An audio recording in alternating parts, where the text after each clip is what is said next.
NCW पे मैं क्या कमेंट कर सकती हूँ? फ्रैंकली मैं तो सिर्फ ये चाहती हूँ कि जहाँ भी कुछ ऐसा होता है, चाहे वो कोई भी प्रदेश हो देश का, मतलब उसमें मेरे ख्याल से सेलेक्टिव नहीं होना चाहिए। अभी वहाँ पर कोई और स्टेटमेंट भी वहाँ के किसी लीडर का आया जिन्होंने बोला है कि मतलब एनसीडब्ल्यू इज सेलेक्टिव। तो फ्रैंकली ये बात है कि अब वहाँ का मुझे नहीं पता कि वहाँ पर क्या स्थिति है, पर मैं ये ज़रूर कहूँगी जो ममता बनर्जी हैं एक मतलब बड़ी रिस्पॉन्सिबल लेडी हैं। उन्होंने देखिए मतलब मेरे ख्याल से इतने कम घंटों में वो चारों जो लोग हैं वो पकड़े जा चुके हैं। ऐसा नहीं है कि वो कोई पकड़ा नहीं गया है, कोई एक्शन नहीं हुआ है। देखिए एनसीडब्ल्यू के बारे में तो मुझे कहना नहीं चाहिए, पर मैं कहूँगी कि देखिए एक सेलेक्टिव अप्रोच तो उनका रहता ही है ना। मैं ये कहना चाहती हूँ कि जो एनसीडब्ल्यू है वो उस समय जिस समय की मेरे ख्याल से कर्नल कुरैशी है ना, जो सबके मेरे ख्याल से बहुत लाडली हमारी मतलब एक ऑफिसर हैं, उनके बारे में लोग कमेंट करते हैं। वहाँ के बीजेपी के जो खुलेआम वो लोग बोलते हैं ना, मतलब जो भी थे आपने सुना ही था कि मतलब किस तरह के कमेंट उन्होंने करे थे, उनके अगेंस्ट कोई एक्शन नहीं। एनसीडब्ल्यू नेवर टेक्स केयर है ना। जो हमारी वो हिमांशी थी बच्ची थी जिसके पति हिमांशी नारवाल जिसके पति चले गए, उनके बारे में कैसे कैसे कमेंट्स इन लोगों ने करा, पर एनसीडब्ल्यू ने कभी कोई एक्शन नहीं लिया।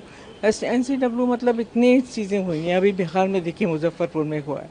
एंड छोटे मोटे तो कितनी चीज़ें होती रहती हैं, छोटी मोटी भी क्या मतलब हीनियस क्राइम्स होते रहते हैं। चाहे उत्तर प्रदेश में वहाँ पर क्यों नहीं लिए थे, वो एक चीज़ पे आते हैं कि वो एक राइटर थे, आपको याद होगा, जिन्होंने एक प्रोफेसर थे जिनको जेल भेजा गया था, उसके बीच में आ जाते हैं जिसमें कि कोई मतलब एनसीडब्ल्यू का कोई काम नहीं था, कुछ भी उन्होंने कोई कमेंट नहीं किया था किसी भी महिला पे या कुछ भी। तो मतलब ये जो एक सेलेक्टिव अप्रोच है वो मेरे ख्याल से नहीं होनी चाहिए। हम सब महिलाएं हैं, वो भी महिला हैं, और मतलब हाँ, एक मतलब मैं कहती हूँ न्याय होना चाहिए, जस्टिस होनी चाहिए ना, बेसिकली ये तो मैं भी कहूँगी। अगला सवाल मैंने जिक्र किया, और जो प्रियम्बल है कॉन्स्टिट्यूशन का, उसमें उसको लेकर भी बातें कही, जैसा कि आपने मन की बात कार्यक्रम सुना होगा। आपने क्या प्रतिक्रिया है? देखिए मैं तो ये कहूँगी जो ये बातें आज हो रही हैं 50 साल के बाद, जब वो प्रियम्बल में वो जो शब्द थे मेरे ख्याल से समाजवाद और धर्मनिरपेक्षता, जो कि मेरे ख्याल से लोकतंत्र के ये सबसे ज़रूरी चीज़ है, धर्मनिरपेक्षता एंड समाजवाद है मेरे ख्याल से। जो आज तो देखिए पहले तो आरएसएस ने ही बोला था है ना, हम सब जानते हैं कि आरएसएस जो है हमेशा से जो हमारा ट्राई कलर झंडा था उसके अगेंस्ट बोला है उन्होंने। एंड वो हमेशा से इसमें थे कि संविधान को बदलाना चाहिए, और नहीं वो लेकर मनुवाद को सपोर्ट करने वाले लोग हैं। मैं सीधी सी बात बताऊं, वर्ण व्यवस्था में वो बिलीव करते हैं है ना। जो ट्रीट जो शूद्र हैं या जो स्त्रियाँ हैं उनको वो किस तरह से ट्रीट करते हैं वो भी हम सब जानते हैं। तो हम लोग, और उनका पहले ये था कि मतलब संविधान के लिए प्रति उनकी कोई आस्था नहीं थी। तरह तरह के मतलब आपने देखा होगा कमेंट्स आते रहते थे।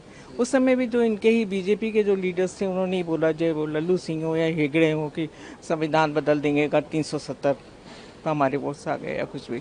तो वो बात तो हम लोग जानते हैं कि इनकी मानसिकता है, ये उसको बदलना चाहते हैं फ्रैंकली। और आप देखिए अगर ये प्रीएम्बल्स में बदलना चाहते हैं या जो भी है, तो आप जो हमारे जो अनुच्छेद 25, 26, 27, 28 हैं संविधान में बड़ा क्लियर लिखा हुआ है, that is secularism and the socialism is the spirit of the this संविधान एंड कंट्री। तो मैं तो यही कहूँगी। और देखिए फ्रैंकली जो एक और भी बात है कि सुप्रीम कोर्ट में ये याचिका खारिज हो चुकी है।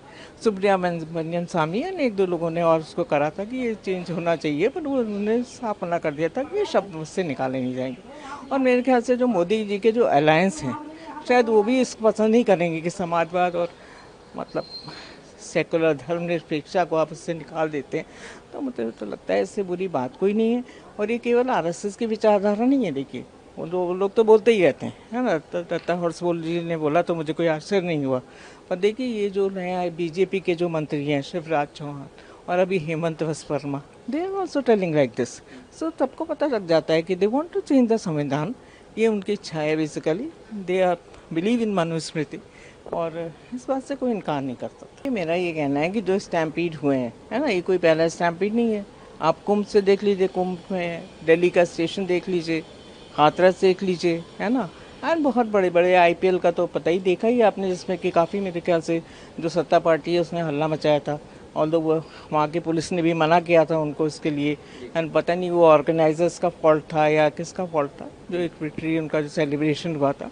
तो उस समय तो आप इतना बोलते हैं, और यहाँ पर आपने क्या करा, आपने तबादला कर दिया तबादला, he is not suspended also, है ना, उनको तबादला कर दिया आपने, फिर ले आओगे आप उनको, ये कौन सा एक्शन है ना।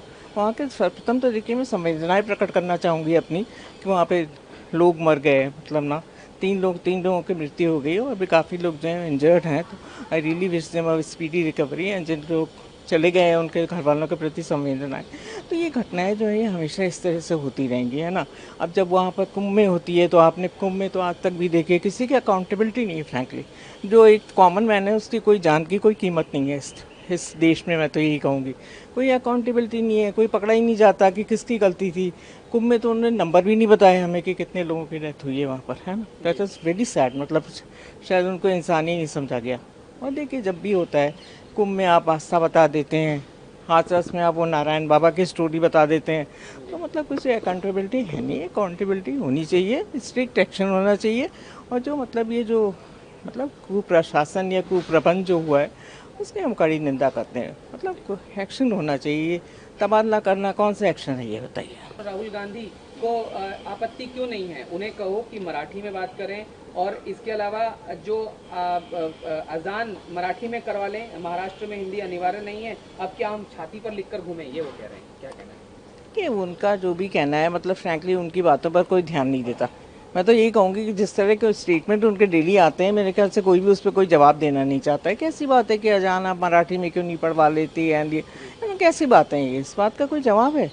मतलब देखिए जो भी बात है, एक GR आया है ना, उसके ऊपर लोगों ने रिएक्ट करा है। ऐसा तो है नहीं कि किसी ने कोई छाती पे लेके घूम रहा है या इसलिए कुछ रिएक्ट कर रहा है।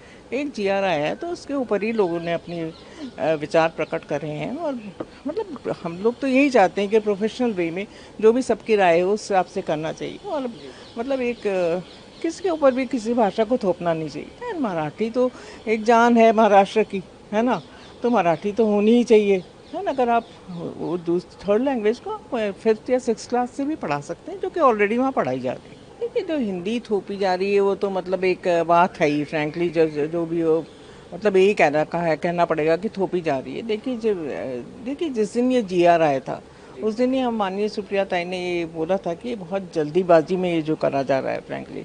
और जो रैली वगैरह 5 जुलाई को हो रही है मेरे ख्याल से राज ठाकरे जी और उद्धव ठाकरे जी की, तो सभी के मन में देखिए एक मतलब ये एक ऐसी चीज़ है कि जिसमें कि मराठी अस्मिता मतलब अस्मिता का सवाल है। एंड मराठा की जो संस्कृति है और जो मतलब एक भाषा है, तो मराठी ही होनी चाहिए वहाँ पर। एंड देखिए जो ये चीज़ें हैं ये लोग कभी भी प्रोफेशनली कुछ नहीं करते। They never take the consensus of the people, you know. कभी भी उन लोग के एक ऐसा सब्जेक्ट है, देखिए इतने छोटे बच्चे हैं वो, उनकी चाइल्ड साइकोलॉजिस्ट हैं एंड जो भी और भी वहाँ पर बॉडीज़ हैं, एजुकेशनिस्ट हैं, उनको कंसल्ट करना चाहिए ना। बट ये 3 भाषाएं अगर उनके छोटे बच्चों को पढ़ाई जाएंगी तो उनका क्या इफेक्ट पड़ेगा उनके ऊपर। अभी आजकल तो वैसे भी ये हो रहा है कि भी जो बस्ते का बोझ है, जो बैग का बोझ है बच्चों का, उसको कम करना चाहिए, है ना। तो बेसिकली तो मतलब यही बात है। देखिए कि स्टेट बोर्ड है वहाँ पर और ये 2 भाषाएं पढ़ाई जाती हैं, मराठी और इंग्लिश जो है ग्लोबल लैंग्वेज पढ़ा रहे हैं। तो मराठी तो देखिए मतलब पढ़ाई जा रही है और वो पढ़ानी चाहिए। मतलब मध्य हिंदी के लिए आप कर रहे हैं, उसके लिए आपने किसी को भी कंसल्ट नहीं किया।